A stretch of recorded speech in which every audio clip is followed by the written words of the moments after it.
Alright, today we're going to continue with long division. So we knew from long division we could take a polynomial and divide it by a binomial and do long division on it, and we also knew that we could use synthetic.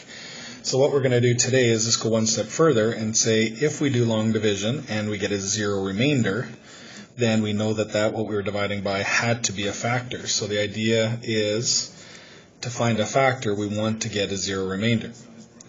Okay, so that's basically our goal with the factor theorem. So the factor theorem says we need to get a remainder. So a zero of a polynomial must be a factor. So that means then if x plus 3 is a factor of this equation, then we must get zero remainder.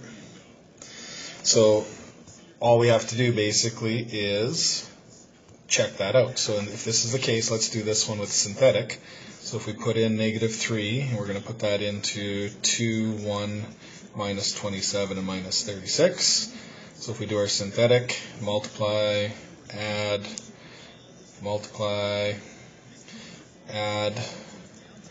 and multiply again, you can see we do get a zero remainder. So that means that x minus 3 is indeed a factor. So our whole point with doing this is to actually figure out those factors. So the factor theorem says that if it's a factor, then we have to figure out which are the possible factors. So if we look at this, we see our last term, our constant term is negative 6. So if it's a factor of the whole polynomial, that means our factor must be a factor of negative 6. Otherwise, it wouldn't work out. So that'll limit a lot of your choices. So we have 1, negative 1, 2, negative 2, 3, negative 3, or 6 or negative 6. So the best way to do it is just simply plug it in. So if we plug in a positive 1 into this case, we'd have 1 cubed, which is 1, 4 times 1 squared, which is 4, 1 again, minus 6. If we actually do that, we actually get 6 minus 6, which is 0. So that means x minus 1 had to be a factor. If positive 1 works, then minus 1 would be our factor. So if that's indeed the case, what we want to do now is do our long division to figure out the rest. So we know that x minus 1 was one of the factors. So let's do synthetic or long. Let's do synthetic. So we bring down the 1. 1 times 1 is 1. Add.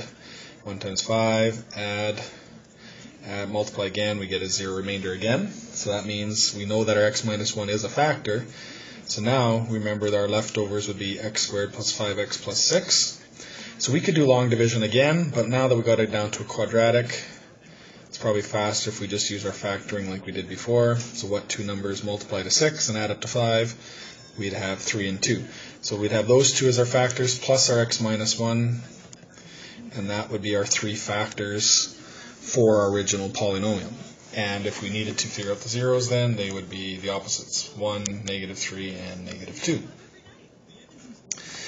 So the idea then is test first to figure out which is a possible factor, then do your long divisions and go on from there. So let's look at this one.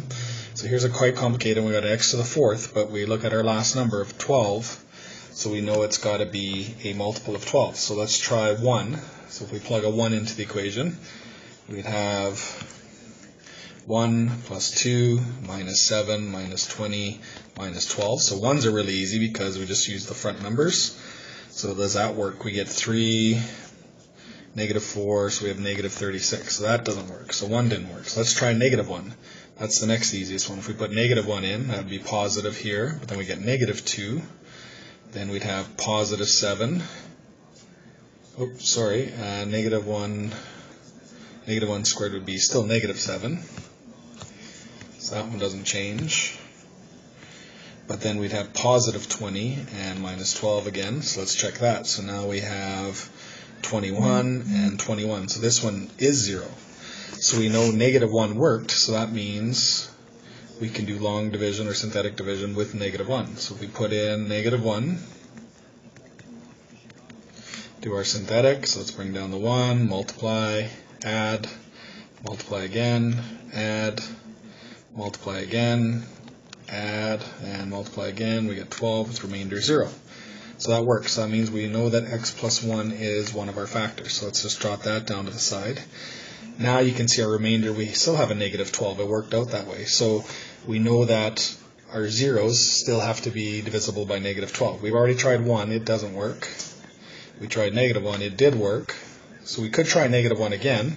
So let's put that in. So if this was our equation, we'd have 1x cubed plus 1x squared minus 8x minus 12. So if we put in negative 1, we'd have negative 1 plus 1 plus 8 minus 12. That doesn't work. So negative 1 isn't going to work again. We only get the one of them. But let's keep going. Let's try a 2. So if we put 2 into the equation, okay, so let's try a 2. Oops. Okay, so if we try a 2, that would be 2 cubed, which is 8, plus 2 squared, which is 4. 8 times 2 is 16, minus 12. So that doesn't work. So let's try negative 2. So negative 2 would be negative 8 plus 4 plus 16 minus 12. So that gives us 20 minus 20, which is 0. So that does work. So negative 2 was a valid one. So let's put that into our synthetic again. So we're going to go negative 2. We'll put that into 1, 1, minus 8, and minus 12. Remember, go from the previous answer, not the original. And let's do our synthetic. Bring down the 1, multiply, add, multiply, add, and multiply. It gives us a 0. So we know x plus 2 had to be a factor. And we're done. We got x squared minus x minus 6 is our final. So from there, we can just do easy factoring. We'd have minus 3 and plus 2. So we'd have minus 3 and plus 2 again. So you can see we actually have 2 plus 2's. So we could even write this as x plus 1 times x minus 3 and x plus 2 squared. That would be another way of writing it. So either of those versions is fine. And that's it. So you can see with doing this kind of factoring, we just sometimes have to repeat it, test it a few times, but eventually we'll get all of the possible factors. And that's all.